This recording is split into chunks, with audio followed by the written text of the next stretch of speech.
Hello students, welcome to my channel Science Analytica.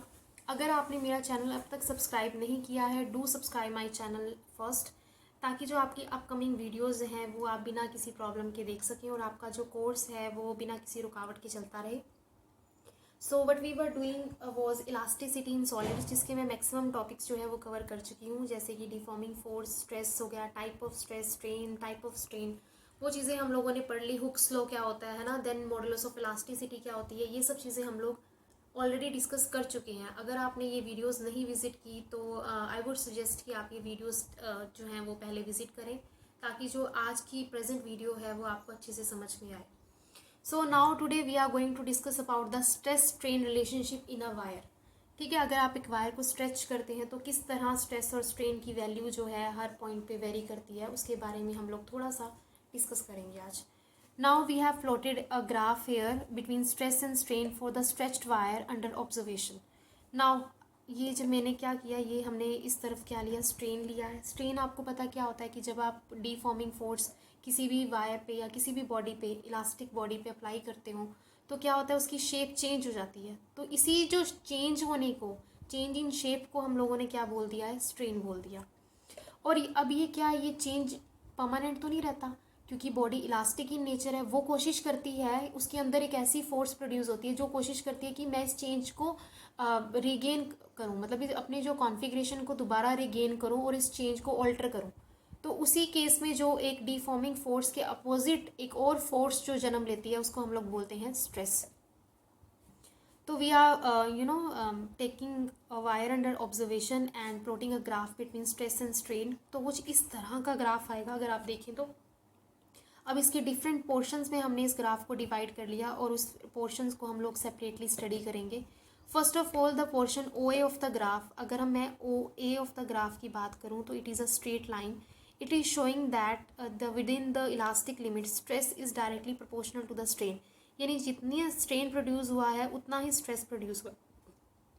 A point तक तो ये जो रिलेशन है हमारा वो डायरेक्टली प्रोपोर्शनल रहेगा। तो जो हुक्स लॉ है, विद इन दिस लिमिट क्या हुआ है, पूरी तरह ओबे हुआ है, क्योंकि हुक्स लॉ भी आपका यही कहता है कि within elastic limit stress should be stress produce should be directly proportional to the strain in the body. ठीक, तो यहाँ जो एक है इसे हम sometimes we call it as proportional limit, इसे हम लोग प्रोपोर्शनल लिमिट कहते हैं। अभी सिर्फ इसी पोर्शन को आप देखो, ओ ए पोर्शन को, जहाँ तक आपका ग्राफ क्या है वो straight line show, straight characteristic show कर रहा है। यहाँ इस पोर्शन में आपका हुक्स लॉ ओबे हो रहा है और जो ए है उसको हम लोग क्या बोलते हैं, प्रोपोर्शनल लिमिट। अब बियॉन्ड ए की बात हम लोग करें तो stress strain relationship is not linear as indicated by the part A B of the graph. अब ए बी में जो आपकी जो रिलेशनशिप है वो इतनी लीनियर नहीं रहेगी, although it is looking like linear types, but no it is not, वो थोड़ी सी डिस्टर्ब हो जाएगी। Now if the wire is unloaded at point B, then the graph between stress and strain follow the reverse path BAO, that is BAO। देखिए, अगर B तक, A से B पे अगर आप जाते हो थोड़ा सा और है ना, आपने स्ट्रेस और स्ट्रेन को इंक्रीज किया तो क्या हुआ, भले ही आपका जो रिलेशन था वो लीनियर नहीं था, लेकिन अगर आप B पॉइंट पर आकर के अपनी वायर को अनलोड करते हो या उसमें जो जितनी भी फोर्स आपने लगाई हुई है उसको रिलीज़ करते हो, तो आपकी बॉडी क्या करेगी, वो along the same path BAO अपना जो प्रीवियस पोजीशन थी या प्रीवियस कॉन्फ़िगरेशन थी उसको रीगेन कर लेगी। तो इसीलिए हम लोग क्या कहेंगे कि जो पॉइंट B है आपका वो इलास्टिक लिमिट है, कि आपकी बॉडी B तक, सिर्फ B पॉइंट तक ही ऐसा पॉइंट है कि जहाँ तक अगर आप फोर्स लगाओ और फिर उस फोर्स को रिलीज़ करो, डिफॉर्मिंग फोर्स को, आपकी जो बॉडी है वो अपनी ओरिजिनल पोजीशन को रीगेन कर जाएगी। तो इसीलिए हमने बी को क्या बोला, एक इलास्टिक लिमिट बोला है, और जो ये ओ से लेकर के बी तक जो हमारा रीजन है उसे हम लोगों ने क्या बोला है, इलास्टिक रीजन। अब हम बात करेंगे बियॉन्ड बी की। तो ये हमने it should be noted that the Hooke's law is not obeyed between A and B.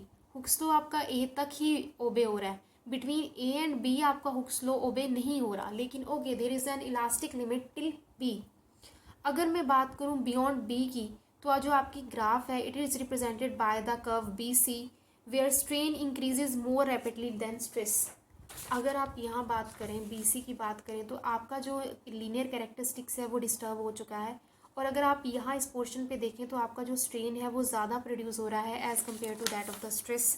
So now if the wire is unloaded at this point C, the graph stress and strain will not follow the path CBAO but traces the dotted path that CO1. This indicates as if wire is unloaded. That is stress is equals to 0 and strain is equals to 0. Sorry, stress is equal to O and strain equal to O1. देखिए इन्होंने कहा कि आपका जो BC तक था characteristics वो क्या है, लीनियर नहीं रहा.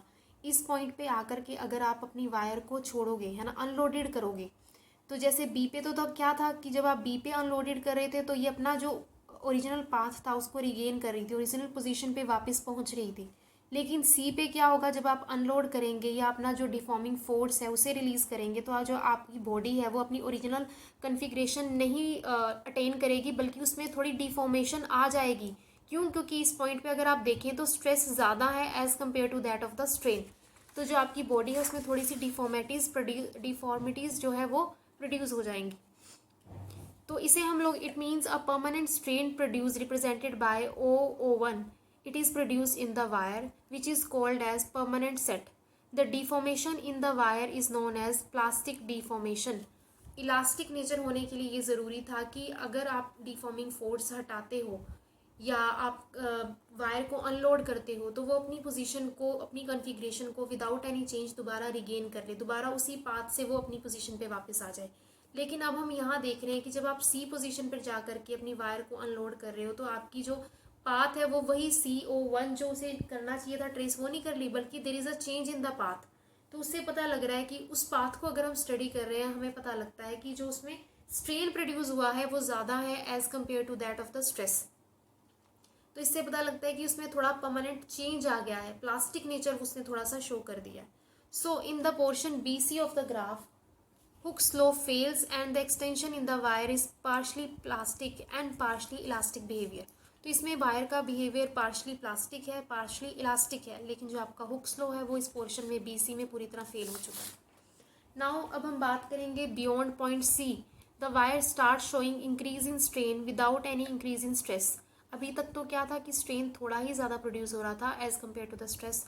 अब क्या है कि without any increase in stress there will be only increase in strain only, यानी डिफॉर्मिटीज़ बढ़ती जा रही हैं, which means wire begins to flow down after point C up to D.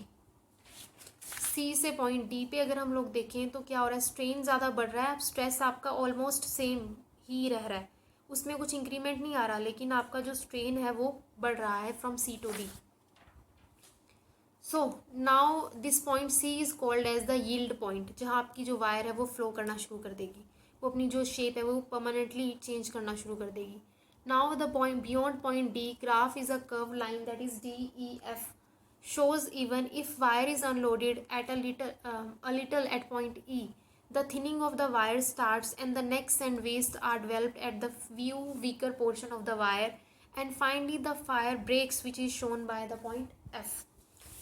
इसके बाद अगर आप देखें इसको स्टडी करते हैं आप DEF को, आप देखेंगे कि जो आपकी वायर की शेप है वो ख़राब होनी शुरू हो गई है, उसमें बहुत सारी डिफॉर्मिटीज़ प्रोड्यूस हो गई है और फाइनली F पे तो आकर के वो ब्रेक ही हो जाएगी, क्योंकि आपने जो डिफॉर्मिंग फोर्स है वो इतना ज़्यादा इंक्रीज़ कर दिया है, या लगा जी उसमें स्ट्रेन इतना ज़्यादा इंक्रीज़ हो गया कि वो अपनी जो पोजीशन है वो दोबारा रिगेन नहीं कर सकती, या कह सकते हैं कि उसने अपना इलास्टिक नेचर है जो वो लूज़ कर दिया.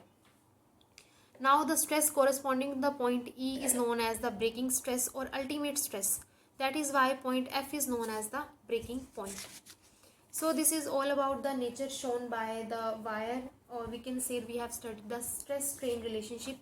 हमने देखा कि स्टार्टिंग में आपका स्ट्रेस स्ट्रेन क्या रहा, बैलेंस्ड रहा, जितना स्ट्रेन था उतना ही स्ट्रेस था.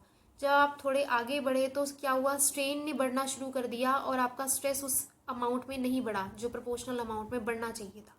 फिर आप दोबारा थोड़ी और आगे चले, थोड़ा और यानी फोर्स अप्लाई किया आगे जा कर के, तो आपने देखा कि अब सिर्फ स्ट्रेन ही बढ़ रहा है, उसमें डिफॉर्मिटीज़ आती जा रही हैं, वो जो अपनी पोजीशन है उसको रिगेन नहीं कर रही, स्ट्रेस तो आपका बढ़ ही नहीं रहा, और फाइनली आप एक ऐसी पोजीशन पे पहुंचे कि जो आपकी वायर है वो परमानेंटली सेट हो गई.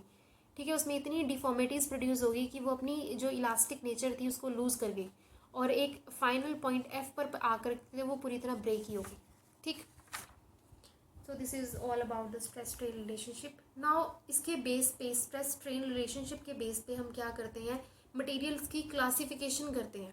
ठीक, सबसे पहले ये वही मैंने आपको ग्राफ दिखाया स्ट्रेस स्ट्रेन के बीच का, ठीक। डक्टाइल मटेरियल क्या होते हैं? हमेशा हम लोग बात करते हैं कि metals are ductile in nature, they can be drawn into thin wires, है ना। तो इसी तरह material which show large plastic range beyond elastic limit, for such material the breaking point is widely separated from the point of elastic limit on the stress strain graph. Example copper हो गया, aluminium हो गया, आपकी silver हो गया, कि stress strain graph में उनकी ब्रेकिंग पॉइंट क्या होता है? It is widely separated from the elastic limit. OA तक तो ठीक है उनकी इलास्टिक लिमिट होती है, लेकिन जो इनका ब्रेकिंग पॉइंट होता है वो एट सम डिस्टेंस होता है।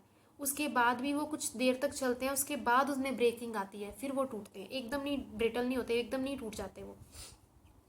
तो ये इस तरह का नेचर जो है वो डक्टाइल मटेरियल शो करते हैं। फिर हम बात करेंगे ब्रिटल मटेरियल की, which show a very small plastic range beyond elastic limit, for such material breaking point lies close to the elastic limit. Elastic limit से ये तो ब्रेकिंग पॉइंट कुछ दूर है, इसीलिए वो इलास्टिक लिमिट के बाद भी कुछ देर बाद जाकर के टूटेंगे, एकदम इमीडिएटली नहीं वो ब्रेक डाउन हो जाएंगे, जो आपके डक्टाइल मटेरियल है as shown in the graph. लेकिन मैं अगर बात करूँ ब्रिटल मटेरियल की, तो उनके जो इलास्टिक जो ब्रेकिंग पॉइंट होता है, it lie just close to the elastic limit, इस ए के बिल्कुल पास में होगा कि वो एकदम टूट जाते हैं जैसे ही उनकी जो इलास्टिक रेंज कंप्लीट हुई। So they can not be use for making spring and sheets, for example cast iron हो गया, आपका ग्लास वगैरह हो गया, ठीक। नेक्स्ट क्या आता है? इलास्टोमर्स। इलास्टोमर्स की अगर हम बात करें तो material for which stress and strain variation is not a strain line within elastic limits, even the elastic region is very large, such material have no plastic range and the breaking point is just close to the elastic limit। for example आपका rubber हो गया, elastic tissues of our heart में जो आपका होता है aorta होते हैं, उसमें जो ये सब है इलास्टोमर्स इन नेचर है, क्योंकि ये इलास्टिसिटी की जो प्रॉपर्टी है वो बहुत ज़्यादा शो करते हैं, और इनका जो ब्रेकिंग पॉइंट होता है it lie just very close to the elastic limit, ठीक। अब आते हैं इलास्टिक आफ्टर इफेक्ट क्या होता है? The temporary delay in the regaining the original position of the elastic body after the removing of the deforming force, it is known as the elastic after effect। क्या होता है? अभी हम लोग बात करते हैं कि if a body is regaining its original position just after the removal of the deforming force, तो हम लोग कहेंगे कि परफेक्टली इलास्टिक बॉडी है। लेकिन अभी क्या होता है, जैसे ही मैंने डिफॉर्मिंग फोर्स रिलीज कर दी, फिर भी जो बॉडी है वो अपनी पोजीशन को या कॉन्फ़िगरेशन को रिगेन करने में वक्त ले रही है, एकदम नहीं वो रिगेन कर पा रही अपनी कॉन्फ़िगरेशन को। तो उस केस को या उस सिचुएशन को हम लोग क्या कहेंगे? इलास्टिक आफ्टर इफेक्ट, ठीक, right. So this was the elastic after effect. So hopefully we are done with the video now. Next topic हम नेक्स्ट वीडियो में कवर करेंगे।